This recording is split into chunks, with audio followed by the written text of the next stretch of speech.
Hey, Shalom, Shalom, and stuff. So, it's by giving no praise to Yahweh, Hashem, Yahshai, Hashem, Rakaku, Dash. Alright, double honors to the apostles of GMS and honesty, brothers in the work of truth, war, sincerity. This one, entitled something to the effect of Yahweh Shai is coming to bring humility, right? And this one's inspired from my way into the job. In the morning, I was just walking.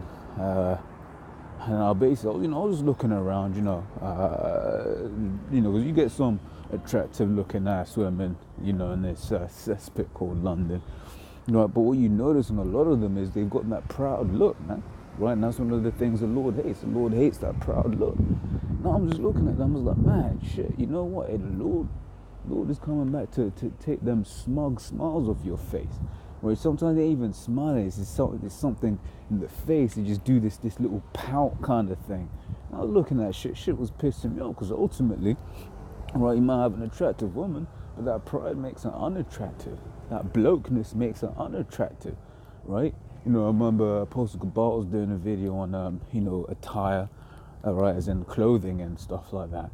Basically made the point, a brilliant point, that because they be wearing trousers and all that, they got that masculine energy on them, right? So it's enough preamble. The point is, look, man, the Lord is coming to bring that humility, but it doesn't stop at the women, right? It's to everyone, right? Which is why, in fact, let me grab this first if it wants to work. Right, this is 2 Ezra 15:18. So it's because of their pride, the cities shall be troubled, and the houses shall be destroyed, and men shall be afraid.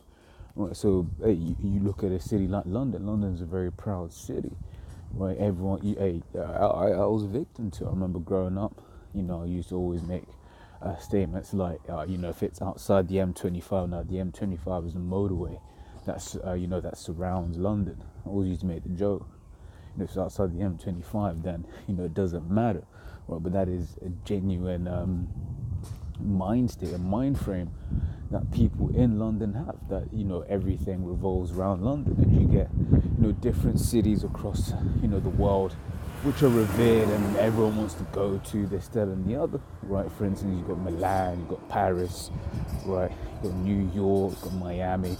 Right, but ultimately, according to this, they don't get destroyed, man. Right, because it's because of their pride, man. So it's not like what you call the reason behind it, right? In fact, let me grab that as well.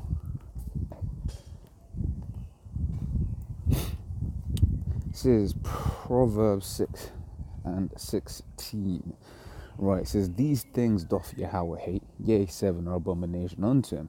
A proud look." Right, so the first thing listed there is a proud look, man. Right, because as we'll get, pride was not made for man. Right, because what we got to be proud for? You can't, can't control when you want to go for a shit.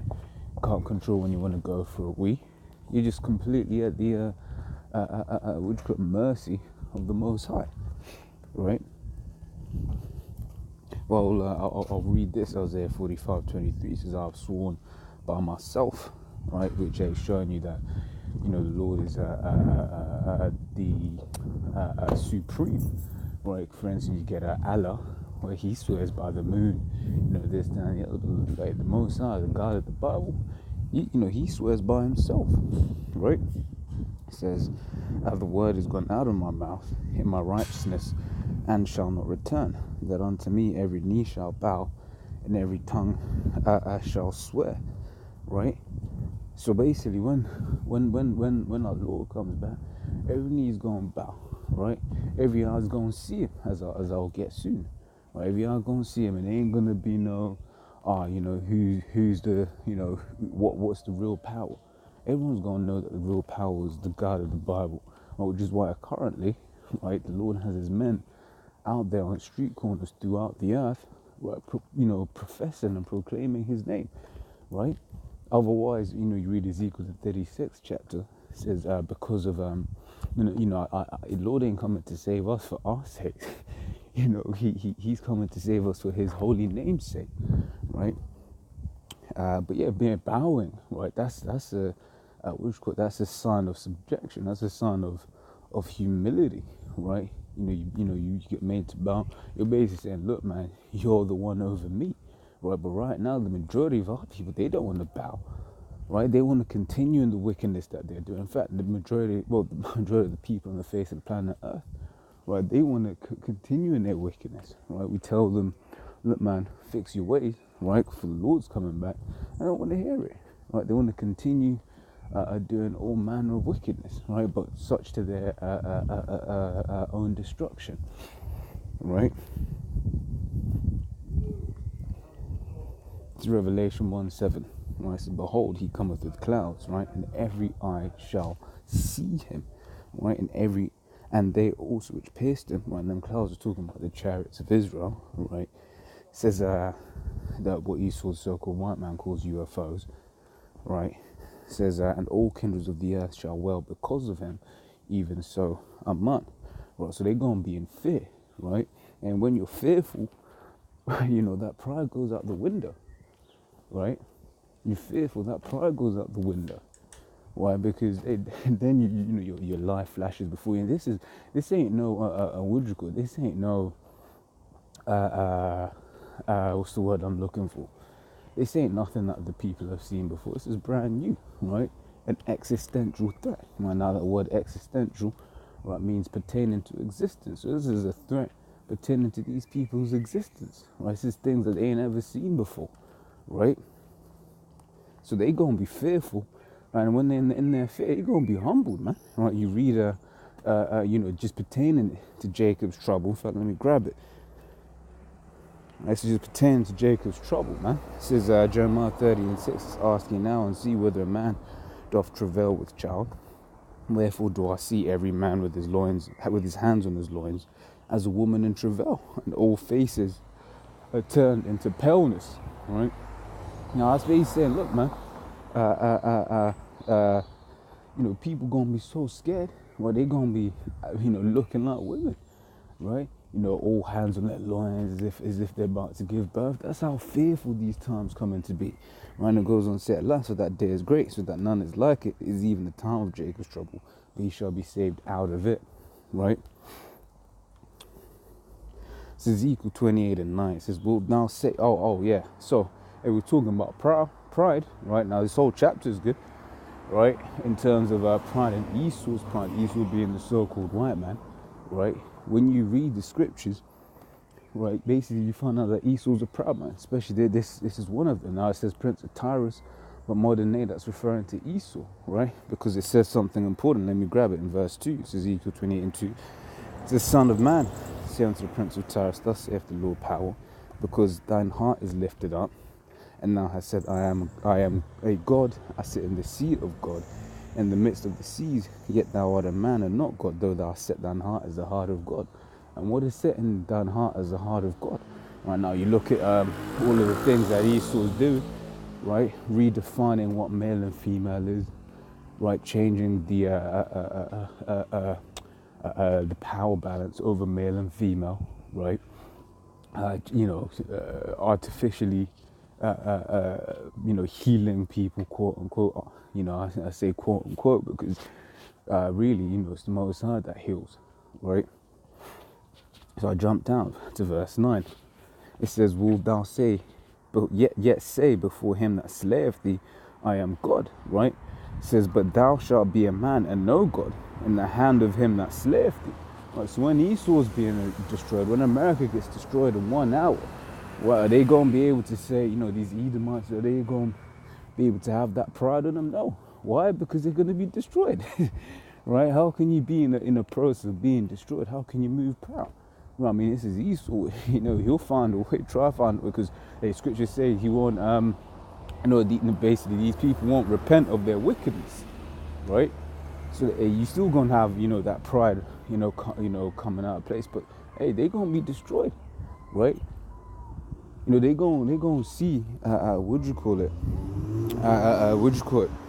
going to see that they're just a man, right? Right now, they're lifted up. They think that their houses shall continue forever, right? But the Lord shall show them in that day, look, man, I'm the one in charge around here, right? And more so at the end of that 1,000 years of slavery, right? When all the Edomites get done away with and there's nothing they can do about it, not one shall escape. Imagine that. That's that spiritual power, right? That's why Esau's trying to chip everyone so he can have that back, that information of you are, X, Y, Z. This is your lineage, blah, blah, blah, blah, blah, right? So that he can track the people, right? But hey, who's really the one with that understanding, right? The Lord, Yahweh Shem Yahshua. So for every single Edomite, every last one of them, right, to be found, to be captured, and to be dealt with, right? That's that spiritual power, man, right? This is Sirach 10:18. It says, pride was not made for men, nor furious anger for them that are born of women, born of a woman, rather, right? And pride wasn't made for man. Like I when I first quoted it, what's man got to be proud about, right? What's man got to be proud about? You can't control when you poo. All right, now my belly's rumbling. Can I control whether I go or not? Nah. I'm at the mercy, right? I just gotta hope that I can hold it till I get back, right? Proverbs 16:18 says, "Pride goeth before destruction." Oh man, right? Hey, people always talk about when you're high, right? And then that's those that are high, they fall the hardest, man, right? And I was saying the pride of the people, the pride of these people around, it's gonna be beautiful watching as that pride gets wiped off their face, right? Especially these women, man. What's coming to them is going to be something like never before, because Esau's lied to them. He's told them, look, you're okay. Everything's okay. Right, you can do what you're doing. Right, you can be a hoe, you can be this, you can be that. Right, but in that day, right, all of them goodies, all that protection is not going to be there. The cops ain't going to be on speed dial, which ultimately that's what's protecting them. Right, when you look at these countries where society is broken down, they're a lot less safe. They're a lot more quote unquote in order, right? Because they know they can't just ring up the Roses to come and protect them.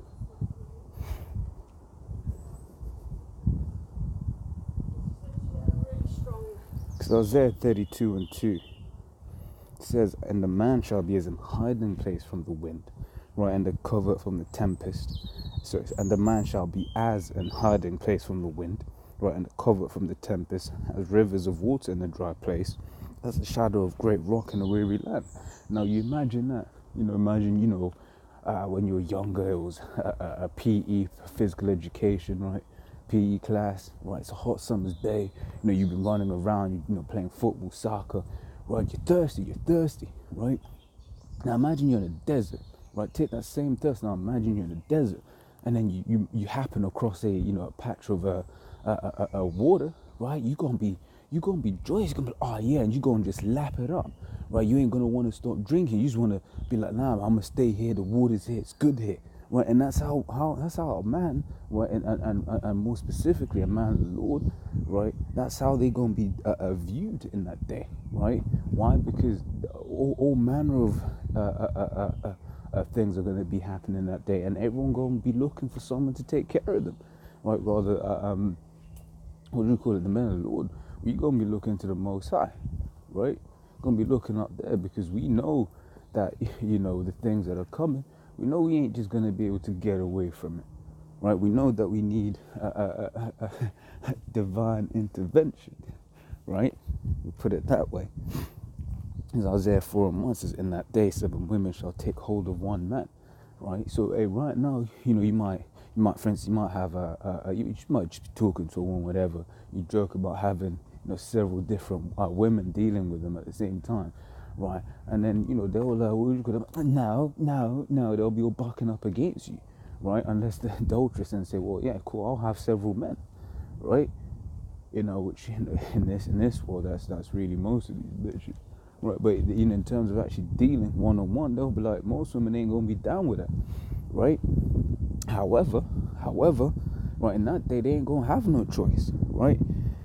It says a saying, we will eat our own bread and wear our own apparel, only let us be called by thy name, right, to take away our reproach, right? So, hey, basically in that day, things are going to be so bad, they're going to willingly accept you having other women, right? They're going to be like, look, man, I don't care, right? And when it says there, that we'll eat our own bread and wear our own apparel, that's basically them saying, look, man, I don't care you got other women, right? Look, all I need is protection. Right, I don't care you got other women. I ain't gonna burden you. I ain't gonna diminish your supplies. I got my own clothes, got my own food, man. Just please, right? Please let us be protected by you, right? That's how bad things gonna be. You know, and like I said, right now in this world, all these women want to walk around all proud, all Miss Independent, right? You know, all walking in the city, you know, with the mini skirts on, and you know the blouses, right, the heels, right, or would you call them tight black jeans? You know the look. All these women have the same fucking uniform, man. Right, all walking, clinkety clonking, right. Little do they know that all those perks that Esau's afforded them, they're about to be taken away, right? This is 1 Corinthians 11:3. It says, but I would have you know that the head of man is Yahushai, right? So men have a head, right? It says, and the head of the woman is the man, and the head of Yahushai is the Most High. So the head of the head of the woman is the man, right? But Esau's, once again, he's taken away that order, right? But when the Lord comes, right, the power that Esau's given his own, the Lord's going to take it away, right? And they're going have to become more humble, right? And that's, like I said, that's the point. That's the Lord is coming to bring that humility, right, to man, woman, and child, right? The Lord's coming to bring that humility, man. But it looks like that's all I have. So as always, Lord's what I was edifying, man. Right, and you know this proud place that we live in, man. That's all gonna get done away with, man, and good riddance. So to the next time, I say shalom.